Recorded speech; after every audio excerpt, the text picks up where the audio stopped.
Hello, नमस्कार दोस्तों। जैसा कि आप लोगों को पता होगा कि ये घटना चक्र का सेशन चल रहा है और इससे 25 क्वेश्चन हम लोग कर चुके हैं। इससे पीछे वाला जो 25 प्रश्न है उस 25 प्रश्न को हम लोग कर चुके हैं। तो आज यहाँ 26 से प्रश्न हम लोगों का स्टार्ट है और 26 से स्टार्ट है तो घटना चक्र में एक चैप्टर में जितना प्रश्न है सारे प्रश्नों को किया जाएगा। एक महत्वपूर्ण सूचना आप लोगों को बता दें कि डिस्कवरी आईएएस एकेडमी पूर्णिया के द्वारा 25 तारीख से दिनांक 25 से एक नया बैच बीपीएससी का बैच शुरू किया जा रहा है, फाउंडेशन बैच, जिसमें जितने भी भाई बंधु बीपीएससी की तैयारी करते हो, बीपीएससी टीआरई की तैयारी करते हो, दरोगा की तैयारी करते हो, बिहार पुलिस की तैयारी करते हो या रेलवे की तैयारी करते हो, सभी लोग जिस जिस चीज की तैयारी करते हैं उन लोगों के लिए यह बैच काफी महत्वपूर्ण है। आगे चलते हैं इस प्रश्न की ओर। 26 नंबर प्रश्न है और इस प्रश्न को हम हल करते हैं और देखते हैं। कह रहा है कि सूची 1 को सूची 2 से सुमेलित करें तथा नीचे दिए गए कूट का प्रयोग करके सही उत्तर का चयन कीजिए। तो देख लेते हैं। यहाँ हम बहुत दिन से बता रहे हैं और पढ़ रहे हैं कि जिसके अंदर काफी शक्ति होगी, जिसके अंदर ज्यादा पावर होगा, वह किसी का वाट लगा सकता है। यानी शक्ति का मात्रक क्या है? वाट है। शक्ति का मात्रक क्या है? वाट है। तो यहां से हम देख रहे हैं कि शक्ति हमारा 4 नंबर में दिया हुआ है, तो A का 4 ऑप्शन सही है। इसमें मिला सकते हैं, देख सकते हैं कि A का 4 कौन है? A का 4 यहाँ C पर दिख रहा है। उसी तरीका से आगे बढ़ेंगे और देखेंगे यहाँ पर B है, तो B से नॉट से हम देख लेंगे कि नॉट से किसके लिए सूचित कर रहा है। तो नॉट जो है यह समुद्री जहाज की गति को मापने के काम आता है और नॉटिकल मील जो है यह नौ संचालक द्वारा, जो नाव चलाते हैं उनके द्वारा उपयोग किया जाता है। उसी तरीका से यह जो कैलोरी है यह ऊष्मा का मात्रक है। इस तरीका से हमारा सारा के सारा मिलान संपूर्ण हुआ। यानी बी का कौन है? बी का 3 है, बी है, बी का 3 हो गया। सी के कौन है? सी के 2 है, तो सी के 2 हो गया और डी का 1 है, तो डी का 1 है। यहाँ पर इस तरीका से हमारा जो सी ऑप्शन है यह सी ऑप्शन सही हुआ। आगे बढ़ते हैं अगले प्रश्न की ओर। तो यहाँ अगला प्रश्न है, उसी तरीका से इस प्रश्न को भी हम लोग देखेंगे और देखेंगे यहाँ जूल दिया है, यहाँ जूल दिया है। तो हम बता रहे थे कि कार्य कीजिएगा, यदि हम कार्य करेंगे हमारा ऊर्जा का भी खपत होगा, कार्य करने में ऊर्जा खपत होगा। खूब बढ़िया मेहनत करके, कार्य करके, मेहनत करके, परिश्रम करके खूब अच्छा घर बनाएंगे, खूब बढ़िया एक ताला, 2 ताला, 5 ताला तक घर मकान बना लेंगे, तो हमारे पड़ोसी को क्या हो जाएगा? उसको जलन हो जाएगा। तो जलन से हम जूल याद रखेंगे। यानी कार्य और ऊर्जा का जो मात्रक है यह जूल हो गया।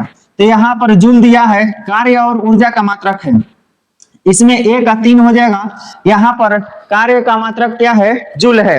उसी तरीका से एम्पियर दिया है, एम्पियर का मात्रक यह जो धारा है, एम्पियर का मात्रक धारा का मात्रक एम्पियर होता है। और फिर यहाँ पर वाट आ गया, वाट यानी सामर्थ्य। सामर्थ्य किसको बोला जाता है? सामर्थ्य जो है शक्ति को बोला जाता है, शक्ति या बोले तो पावर। सामर्थ्य, शक्ति या पावर एक ही को बोला जाता है। यहाँ वोल्ट दे दिया है, वोल्ट विभवांतर का मात्रक है और कैलोरी दे दिया है जो ऊष्मा का मात्रक है। तो इस तरीका से हम इसका मिलान सही कर सकते हैं। A का 3 A है, A का 3 यही है। उसके बाद B का 1 है, B है, B का 1 है। उसके बाद C का 2 है, C का 2 है। 4 का D का 4 है, तो D का 4 हो गया। E का 5 है, तो E का 5 हो गया। इस तरीका से हमारा जो ऑप्शन नंबर A है वह सही जा रहा है। आगे बढ़ते हैं प्रश्न संख्या 28 में। कह रहा है कि निम्नलिखित में से कौन सा सुमेलित नहीं है।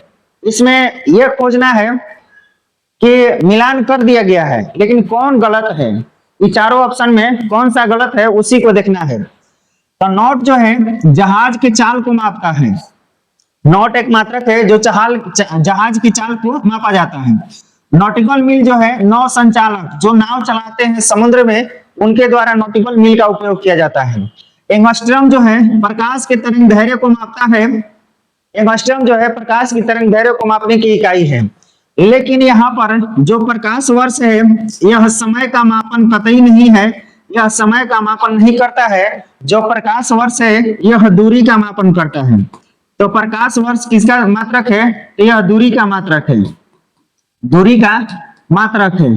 एक प्रकाश वर्ष बराबर होता है, एक प्रकाश वर्ष बराबर होता है 9.46 गुणे 10 के पावर। अच्छा, इसको जोड़ेंगे तो 10 आ जाएगा, 6 4 10 हो जाएगा। अब फिर इसको जोड़ेंगे तो 9 6 15 हो जाएगा। यानी कहने का मतलब यह हुआ, कहने का मतलब ये हुआ कि 9.46 गुणे 10 के पावर 15 मीटर होता है। एक प्रकाश वर्ष बराबर 9.46 गुणे 10 के पावर 15 मीटर होता है। इस तरीका से हमारा ये प्रश्न 28 नंबर क्लियर होता है। आगे बढ़ते हैं।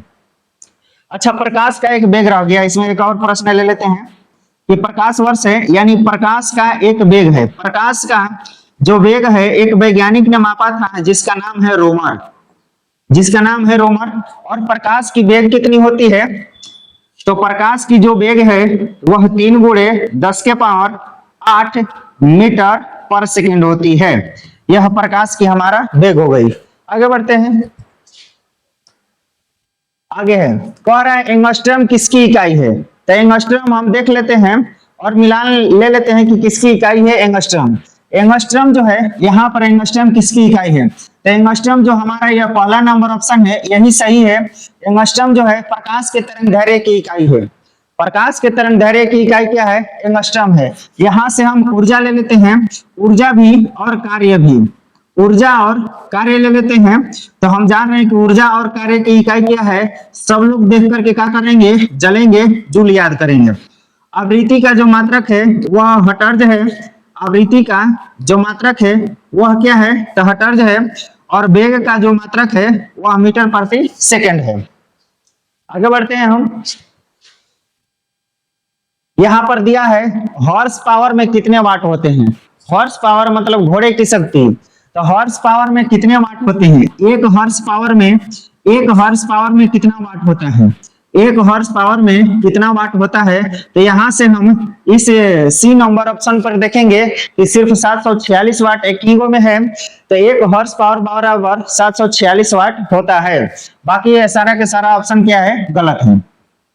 आगे पहुंचते हैं और 31 नंबर प्रश्न में दिया है, कह रहा है कि सूची 1 को सूची 2 से सुमेलित करें तथा नीचे दिए गए कूट का प्रयोग करके सही उत्तर चुनिए। देख लेते हैं, हम सही उत्तर चुन लेते हैं तुरंत, ज्यादा देर नहीं लेंगे हम लोग, ताकि प्रश्न की संख्या और आगे बढ़ाना है। ऊंच वेग कह रहा है, तो ऊंच वेग को हम मैक संख्या से डिनोट करते हैं। ऊंच वेग जो है मैक संख्या को डिनोट करता है। ठीक है, वायुयान की गति मैक संख्या में नापते हैं। वायुयान बहुत तेज चलती है यानी उच्च वेग से चलता है। उस तरीका से यह तरंग दैर्घ्य है, तरंग दैर्घ्य प्रकाश के तरंग दैर्घ्य का मात्रक एंगस्ट्रम है। उसी तरीका से दाब का पास्कल हो जाएगा और कार्य का मात्रक, कार्य ऊर्जा का मात्रक जूल हो जाएगा। सब तो सब लग रहा है कि 1 2 3 में आएगा, कहीं कि A का 1 हो गया, B का 2 हो गया, C का 3 हो गया और D का 4 हो गया। 1 2 3 ऑप्शन नंबर सी में है। 1 2 3। चलिए आगे बढ़ते हैं। आगे नंबर प्रश्न में है, कह रहा है कि जूल ऊर्जा से उसी तरह संबंधित है। अरे भैया, यह रीजनिंग का सवाल जैसे आ गया। यह कह रहा है कि जूल ऊर्जा से उसी तरह संबंधित है जैसे पास्कल संबंधित है। अरे पास्कल किससे संबंधित है? यही पूछ रहा है कि पास्कल किससे संबंधित है। तो जूल का मात्रक क्या होता है? ऊर्जा, ऊर्जा या और कार्य, ऊर्जा और कार्य का मात्रक क्या होता है? जूल होता है। तो पास्कल का मात्रक क्या होता है? सॉरी, पास्कल किसका मात्रक है? तो पास्कल जो है दाब का मात्रक कहिए या दबाव का मात्रक कहिए, दाब का मात्रक कहिए या दबाव का मात्रक कहिए, एक ही बात है। तो देख लेते हैं हम, इसमें ये नहीं हो सकता है। हमारा दबाव यहाँ पर दिख रहा है और घनत्व नहीं होगा, शुद्धता भी नहीं होगा।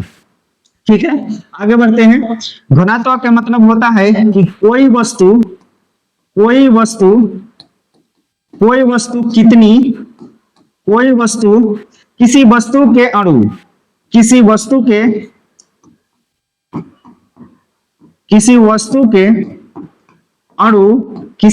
के अणु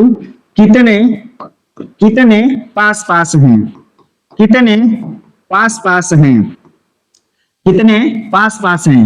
जिस वस्तु के अणु ज्यादा पास पास होंगे, यानी किसी वस्तु के अणु जो है ज्यादा पास पास होंगे, यदि ज्यादा पास पास होंगे तब उसको कहा जाएगा कि इसमें जो घनत्व की मात्रा है, इसमें जो घनत्व की मात्रा है बहुत ज्यादा है।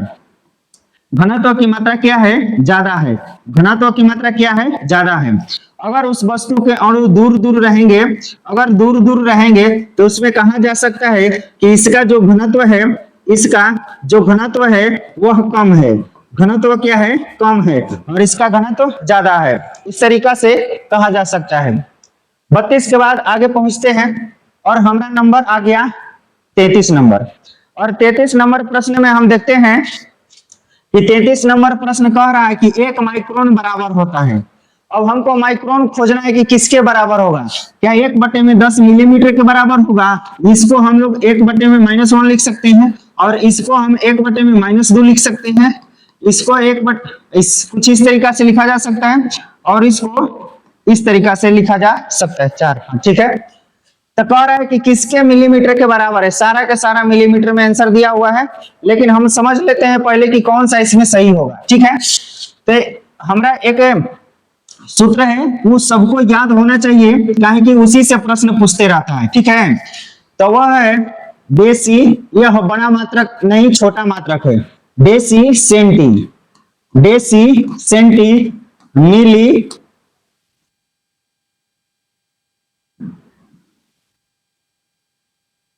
Deci centi milli micro, deci centi milli micro, nano pico, nano pico femto, nano pico femto atto, deci centi milli micro, nano pico femto atto. 10 बार इस बात को रटना है, अपने आप याद हो जाएगा। Deci centi milli micro, nano pico femto atto, deci centi milli micro, nano pico femto atto, deci centi milli micro, nano pico femto atto. याद हो जाएगा, कोई बड़ी चीज नहीं है।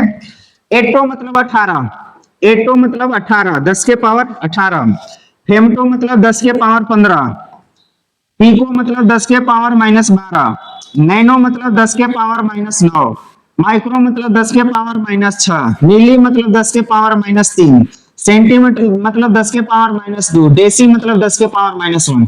अब देखिए यहां से लगातार चला है 1 2 3, ये लगातार है 3 तक।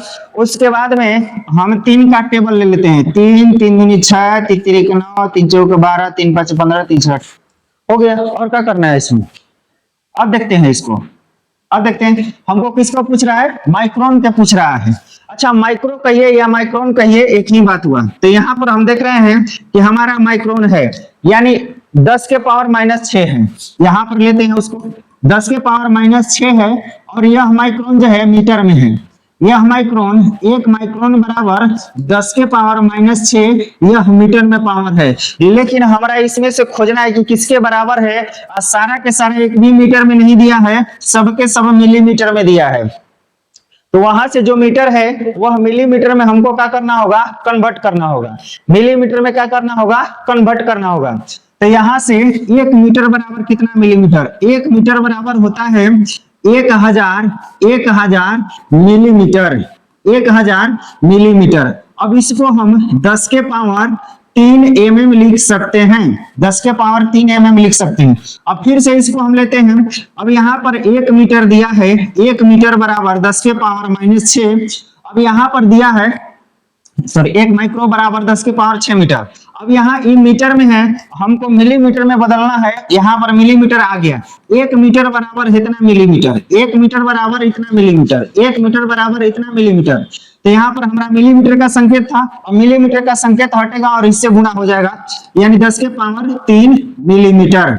यह मिलीमीटर में अब कन्वर्ट हो गया। अब इसको हल करना है, इसको हल करना है। 10 के पावर यहाँ -6 है, यहाँ 10 के पावर +3 है। ये घटाव का क्रिया होगी। जब आधार बराबर होगा तो घात घट जाता है।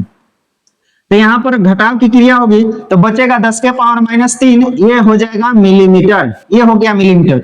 अब इसको हम क्या लिख सकते हैं? 1 बटे में 1 पर 3 जीरो लिख सकते हैं, कहे कि यहाँ माइनस में है। यहाँ पर ये हो जाएगा मिलीमीटर। तो इस तरीका से हम देख रहे हैं कि हमारा आंसर में कुछ इसी तरीका से दिया हुआ है। देख लेते हैं कौन सा आंसर सही है। ये तो सही नहीं है, 1/10 है, ये 100 है, ये 1000 है। जाहिर सी बात है कि 1000 आ गया है और यही हमारा आंसर का होगा, सही होगा। तो 1/1000 मिलीमीटर बराबर है 1 माइक्रोन के। ये वाला प्रक्रिया समझने से ज्यादा बेहतर है कि इसको याद रखेंगे। इसको याद रखेंगे तो हम ये वाला कैसों करके कन्वर्ट कर सकते हैं और कन्वर्ट करके हम ला सकते हैं, ठीक है। तो इसको याद करना काफी जरूरी है। आगे बढ़ते हैं अगला प्रश्न में, 33 के बाद 34 नंबर में फिर से वही प्रश्न आ गया। 1 माइक्रोन लंबाई प्रदर्शित करता है। तो 1 माइक्रोन किसके बराबर है? 1 माइक्रोन लंबाई प्रदर्शित करता है। फिर से हम पीछे देखे थे, पीछे ये वाला प्रश्न में देखे थे कि 1 माइक्रोन बराबर कितना होता है? तो 10 के पावर 6 होता है। 1 माइक्रोन बराबर होता है, अच्छा माइक्रोन का मार्का ये वाला है। 1 माइक्रोन बराबर होता है 10 के पावर 6 मीटर होता है। लेकिन सारा के सारा ये सेमी में दिया है, सेमी में दिया है, मिमी में दे दी, मिलीमीटर में दिया है और मीटर में दिया है। लेकिन यहां से देख रहे हैं कि हमारा कौन सही है, पहले हल करेंगे तब उसको सेंटीमीटर में लाना है और यहाँ पर मीटर में दिया है, सेंटीमीटर में लाना है। 1 माइक्रोन लंबाई प्रदर्शित करता है तो सेंटीमीटर में लाए या मिलीमीटर में लाए या मीटर में लाए, तब जाकर के कोई एक ऑप्शन सही होगा। देखते हैं कौन सा सही हो रहा है। 1 माइक्रोन बराबर इतना मीटर होता है, पहले सेंटीमीटर में कन्वर्ट कर लेते हैं। तो 1 मीटर बराबर होता है 100 सेंटीमीटर। 100 सेंटीमीटर को 10 के पावर 2 सेंटीमीटर लिखा जा सकता है। ये एक ही बात है, कोई नया चीज नहीं है, सब पुराना वाली बात है। अब 1 माइक्रोन बराबर 10 के पावर 2 घात हो गया, इस सेंटीमीटर में हो गया। मीटर से सेंटीमीटर में कन्वर्ट करने के लिए, मीटर से सेंटीमीटर में कन्वर्ट करने के लिए इतना से गुणा करेंगे। तो 1 माइक्रोन, अब ऊपर वाला बात लेते हैं, 10 के पावर -6 मीटर था, मीटर को सेंटीमीटर में कन्वर्ट करना है। यहाँ मीटर था, मीटर को सेंटीमीटर में बदलना है, मीटर को सेंटीमीटर में बदलना है। 10 के पावर कितने से गुणा करेंगे? 2 से गुणा करेंगे, सेंटीमीटर लिख देंगे। उम्मीद करते हैं बात क्लियर हो गई होगी। मीटर को सेंटीमीटर में बदलने के लिए, मीटर को सेंटीमीटर में बदलने के लिए 10 के पावर 2 से गुणा करेंगे। तो 10 के पावर 2 से गुणा कर दिए, सेंटीमीटर में भाग हो गया। अब यहाँ पर देखते हैं 10 के पावर -6 नहीं लिखेंगे, यहाँ माइनस में है और यहाँ पर प्लस में है। ये माइनस में है, प्लस में है। आधार बराबर रहेगा तो आधार बराबर रहेगा तो घात की क्रिया हम करते हैं। तो क्या करेंगे, यहाँ पर घटा देंगे, तो घटाएंगे तो -6 है और ये +2 है, उल्टा करके घटा देंगे, +2 इधर लिख देंगे, -6 इधर लिख देंगे और घटाएंगे तो कितना बचेगा? -4 बचेगा। तो इसको यहाँ पर अब 10 के पावर हम कितना लिख देंगे? -4, और यहाँ पर यह जो मान है उस मान को हम लिखेंगे, यानी 10 के पावर -4 सेंटीमीटर है। तो 10 के पावर -4 सेंटीमीटर उम्मीद करते हैं कि किसी ऑप्शन में फॉलो कर रहा है। और यह ऑप्शन कितना है? तो यह ऑप्शन कितना है? तो बी ऑप्शन नंबर है। 1 माइक्रोन किसके बराबर है? तो 10 के पावर -4 सेंटीमीटर के बराबर है। अगला प्रश्न देखते हैं, और अगला प्रश्न में कह रहा है कि निम्नलिखित में से कौन सा एक सुमेलित नहीं है, यानी इसमें से सबके सब एक दूसरे के बराबर होगा, लेकिन एक ऐसा ऑप्शन है जो किसी के बराबर नहीं होना चाहिए। डेसिबल, सही बात है, डेसिबल ध्वनि की इकाई को मापता है। ध्वनि की प्रबलता कितना मजबूत है, कितना कम है, डेसिबल में मापा जाता है। अश्व शक्ति, शक्ति की इकाई है, जानते हैं कि एक अश्व शक्ति बराबर होता है, एक अश्व शक्ति बराबर 746 वाट होता है। अभी हम लोग तुरंत देखे हैं कि एक अश्व शक्ति बराबर कितना होता है? 746 वाट होता है। उसके बाद हम लोग आगे चलते हैं। समुद्री मील नौ संचालक दूरी मापने की इकाई है। समुद्री मील जो नाव चलाते हैं उनके द्वारा समुद्री मील में मापी जाती है। लेकिन सेल्सियस यहाँ पर जो दे दिया है यह उष्मा की इकाई नहीं है। यह जो सेल्सियस है यह किसकी इकाई है भाई? तो यह जो सेल्सियस है यह तापमान की इकाई है। सेल्सियस किसकी इकाई है? तापमान की इकाई है। तो कह रहा है कि एक सुमेलित नहीं है, तो कौन सुमेलित नहीं है? तो यहाँ पर डी ऑप्शन देख लिया गया कि यह जो है डी ऑप्शन सुमेलित नहीं है। आगे बढ़ते हैं, और अगला प्रश्न में कह रहा है निम्नलिखित में से कौन सी एक उष्मा की इकाई नहीं है? सब के सब उष्मा की इकाई है, लेकिन चारों में से कोई एक जो है उष्मा की इकाई नहीं है। तो उसको पहले देखते हैं कि कौन उष्मा की इकाई नहीं है। ठीक है, यह जो कैलोरी है यह भी उष्मा की इकाई है। यहाँ पर भी कैलोरी आ गया, किलो कैलोरी, यह भी उष्मा की इकाई है। और किलो जूल यहाँ पर भी है, किलो जूल यहाँ पर भी है। तो यह सारा के सारा तीनों मान लेते हैं कि यह किसकी इकाई है? यह उष्मा की इकाई है। लेकिन जो 4 है, 4 नंबर में वाट दिया है, हम बहुत दिन से रटते आ रहे हैं कि जिसके अंदर ज्यादा शक्ति होगा, जिसके अंदर ज्यादा शक्ति होगा, जिसके अंदर ज्यादा पावर होगा, वह क्या करेगा, दूसरे का वाट लगा देगा। तो यह जो वाट है यह किसकी शक्ति, किसकी इकाई है, उष्मा की नहीं बल्कि किसकी है, शक्ति की इकाई है। वाट किसकी इकाई है, यह शक्ति की इकाई है, पावर की इकाई है। तो इस तरीका से हमारा जो ऑप्शन डी नंबर है यह क्या हो गया, सही हो गया। आगे बढ़ते हैं 36 नंबर में, फिर से वही प्रश्न आ गया, कह रहे कि उष्मा की इकाई निम्नलिखित में से कौन सी नहीं है। प्रश्न दूसरा आता तो कहते, लेकिन सारा के सारा प्रश्न वही आ गया। यह सारा घटना चक्र का प्रश्न है, किसी न किसी एग्जाम में रिपीटेड क्वेश्चन है, यह किसी न किसी परीक्षा में एकदम पूछा हुआ क्वेश्चन है, इसीलिए दोबारा दोबारा प्रश्न आ रहा है। देखते हैं उष्मा की इकाई कौन सी नहीं है। ठीक है, सेंटीग्रेड। यह जो सेंटीग्रेड है यह तापमान मापता है। जो सेंटीग्रेड है यह किसका मापन करता है, तापमान का मापन करता है। बाकी जो है कैलोरी जो है किसका मापन करता है, उष्मा का। यह जो कैलोरी है यह भी उष्मा का मापन करता है, और जूल जो है यह भी उष्मा का मापन करता है।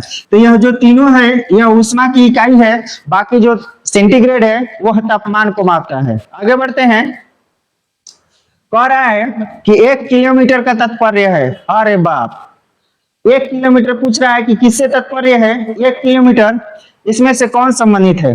1 किलोमीटर बराबर 1000 मीटर। 1 किलोमीटर बराबर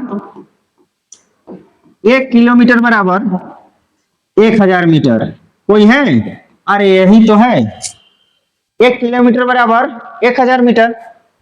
आगे बढ़ते हैं, 100 मीटर नहीं, 1 मीटर बराबर 100 सेंटीमीटर।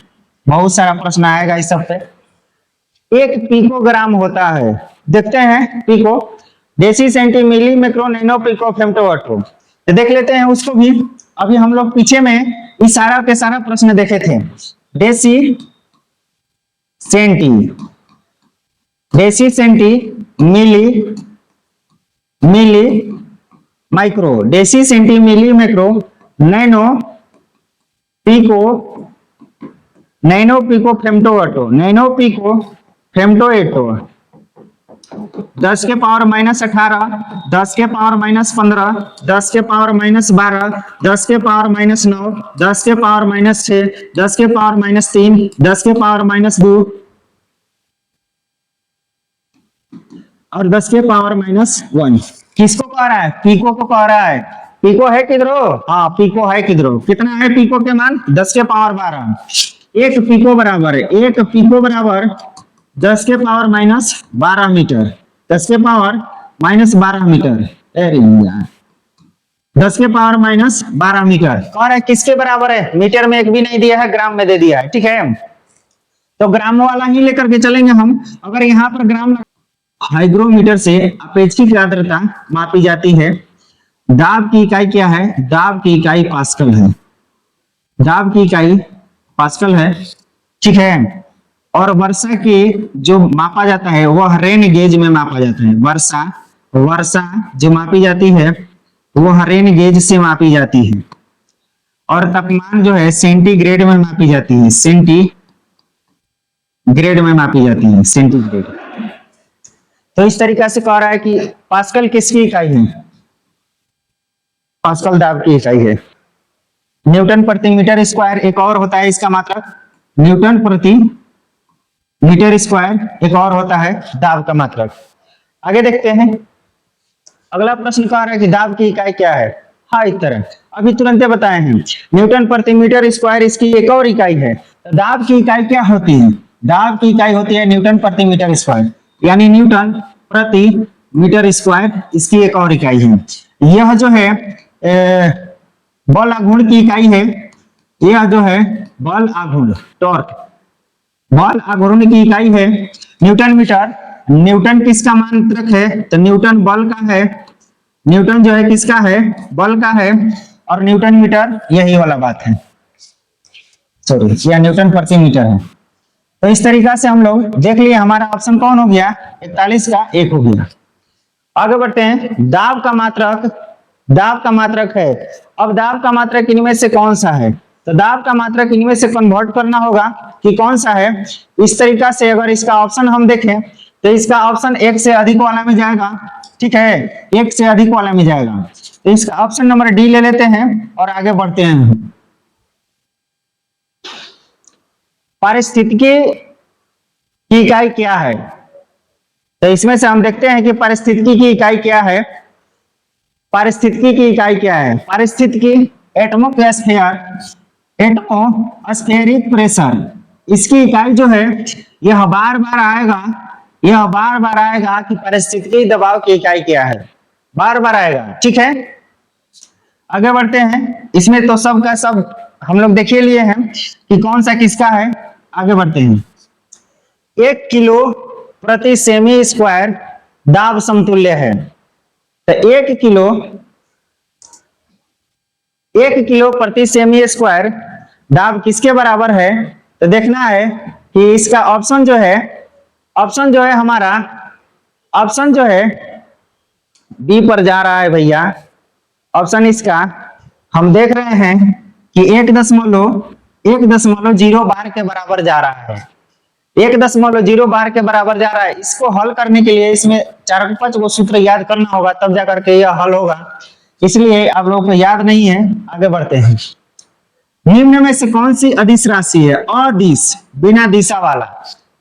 कौन सी अदिश राशि है? हम देखते हैं कि कौन सी इसमें अदिश राशि है। अदिश राशि इसमें हमरा दिख रहा है कि कौन सी अदिश राशि है।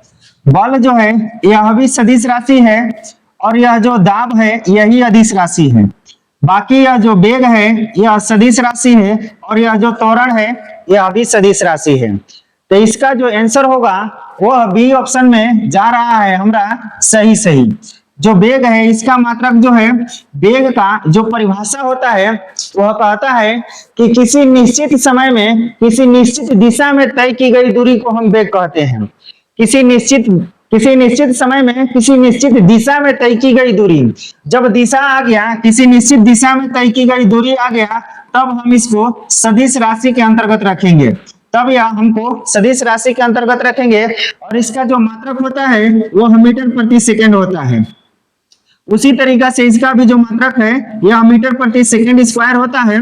और जो बल है यह बल किसमें हम मापते हैं? तो बल को हम न्यूटन में मापते हैं। और दाब का जो ऐसा ही मात्रक होता है वह क्या होता है? दाब का ऐसा ही मात्रक पास्कल होता है। लेकिन दाब एक अदिश राशि है। आगे देखते हैं और अगला प्रश्न में हम पहुंचते हैं।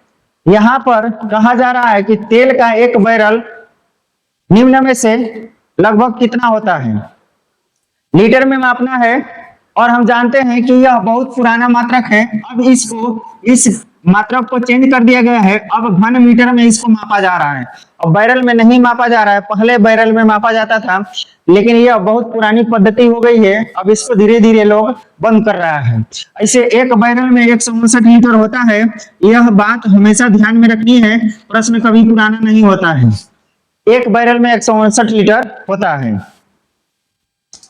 आगे देखते हैं। कह रहा है कि लंबाई की न्यूनतम इकाई क्या है?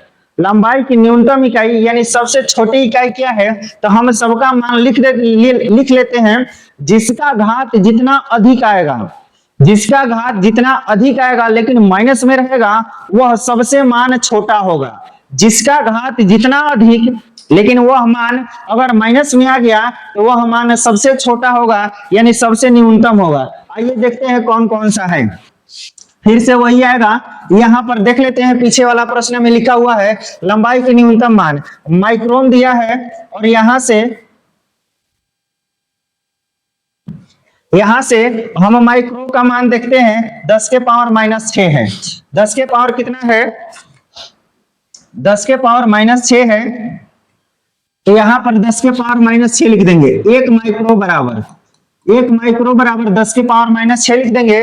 फिर नैनोमीटर की अगर बात करेगा तो 1 नैनोमीटर बराबर होता है 10 के पावर -9। उसके बाद 1 एंगस्ट्रम की बात करेगा तो 10 के पावर -10 हो जाएगा। और उसके बाद फर्मी की बात करेगा। फर्मी या फेमटो एक ही होता है। तब फेमटो हम लोग देखे थे कि फेमटो कितना है? 10 के पावर -15 है। तो उस तरीका से हम लोग फेमटो पर चलेंगे। 10 के पावर -15 फेमटो का मान कितना है? 1 फेमटो बराबर 10 के पावर माइनस 15 है। यह सारा के सारा मीटर में मान दिया हुआ है, यह मान सारा के सारा मीटर में दिया हुआ है। अब भी हम चिल्ला चिल्ला के कह रहे हैं कि जिसका मान जितना अधिक होगा, जिसका मान जितना अधिक होगा, लेकिन वह संख्या माइनस में रहेगी, वह सबसे कम होगी, वह सबसे छोटी होगी। तो लंबाई के न्यूनतम मान के बारे में पूछ रहा है, तो उम्मीद करते हैं कि सबसे अधिक है लेकिन माइनस में है, तो इसका मतलब सबसे छोटा यही है। तो 1 फर्मी है और फर्मी मीटर यही दिखा रहा है। तो 1 फर्मी बराबर कितना हो गया? सबसे लंबाई कम है और 10 के पावर माइनस 15 मीटर है। आगे बढ़ते हैं, प्रश्न संख्या 48 में चलते हैं, देख लेते हैं। और यह प्रश्न संख्या काफी महत्वपूर्ण है, ताकि यह 3-4 गो एग्जाम में पूछ चुका है। इस प्रश्न को एक एग्जाम में नहीं बल्कि 3 से 4 एग्जाम में यह प्रश्न पूछ चुका है, अलग अलग परीक्षाओं में। क्यूसेक कह रहा है, क्यूसेक जो है जल के प्रवाह को मापता है। कभी कभी न्यूज में सुने होंगे कि कोसी डैम से इतना क्यूसेक पानी छोड़ा गया है, यानी क्यूसेक जो है पानी की प्रवाह को मापता है। और बहुत सारे बांध है जिसमें सुने होंगे कि कहता है कि इतना क्यूसेक पानी छोड़ा गया है। तो वह जो क्यूसेक है यह पानी के प्रवाह की दर को बताता है कि कितना क्यूसेक पानी जा रहा है। उसके बाद यहाँ पर हमारा बाइट दे रहा है, बाइट हमारा कंप्यूटर से संबंधित हो जाएगा। उसके बाद यहाँ रिएक्टर स्केल दे रहा है, तो रिएक्टर हम जानते हैं कि भूकंप की तीव्रता को मापता है।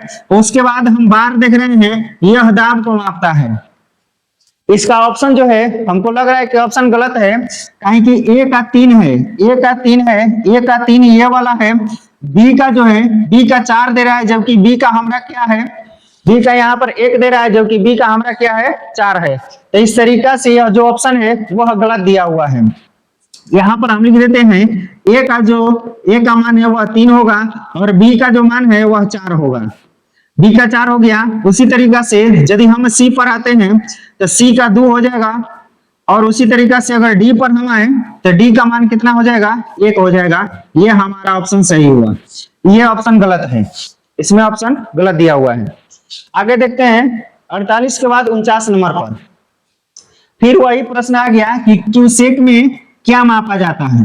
क्यूसेक से क्या मापा जाता है? जल की शुद्धता? नहीं भैया, जल की शुद्धता नहीं मापेंगे। जल की गहराई? जी नहीं, जल की गहराई बहुत सारे यंत्र है मापने के लिए, हम इससे नहीं मापते हैं। जल की गहराई फाइडोमीटर से भी माप सकते हैं और सोनार से भी गहराई माप सकते हैं। उसके बाद जल का बहाव, हाँ जल का बहाव मापेंगे। और जल की मात्रा नहीं, जल की मात्रा नहीं मापेंगे। जल का बहाव किससे मापा जाता है? क्यूसेक से। कि कोई भी डैम पानी छोड़ता है तो पता चलता है कि इतना क्यूसेक पानी जो है छोड़ दिया गया है। तो जल के बहाव को क्यूसेक में मापा जाता है। अगला प्रश्न 50 नंबर है, कह रहा है कि निम्न में से कौन एक वायुमंडल के ओजोन परत की मोटाई मापने वाली इकाई है? ओजोन परत के जो है मोटाई मापने वाली इकाई के बारे में पूछ रहा है। तो नॉट तो नहीं है भैया, नॉट यह हम देखे हैं समुद्र के लोग इसका उपयोग कर रहे हैं। डॉब्सन जो है, सही बात है, यह जो डॉब्सन है यह ओजोन परत की मोटाई मापने के काम में आती है। ओजोन परत की मोटाई मापने के काम में आती है, उसके बाद कोई नहीं है।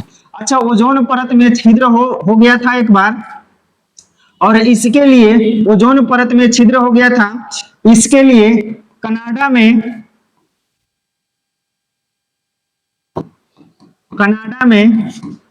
एक स्थान पर मीटिंग की गई थी बहुत सारे देशों को मिलाकर के, और उस मीटिंग को कहा गया मॉन्ट्रियल प्रोटोकॉल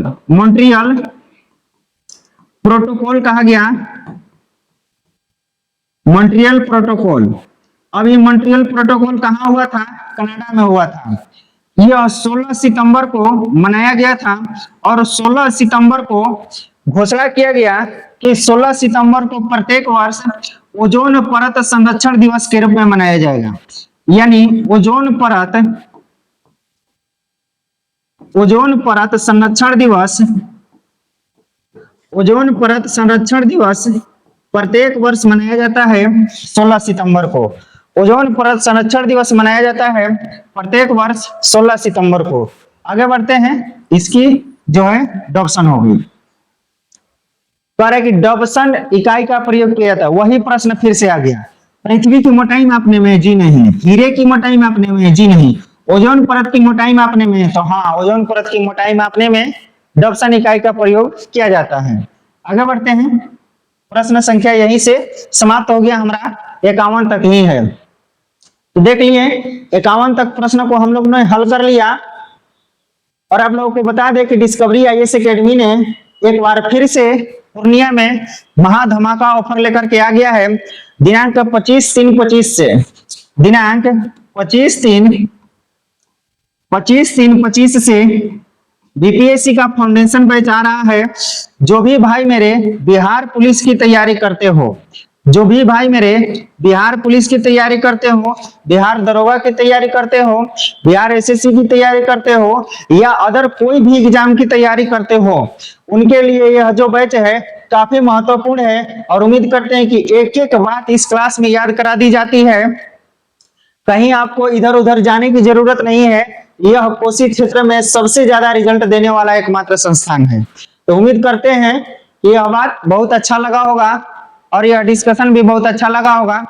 मिलते हैं अगले क्लास में, तब तक के लिए जय हिंद।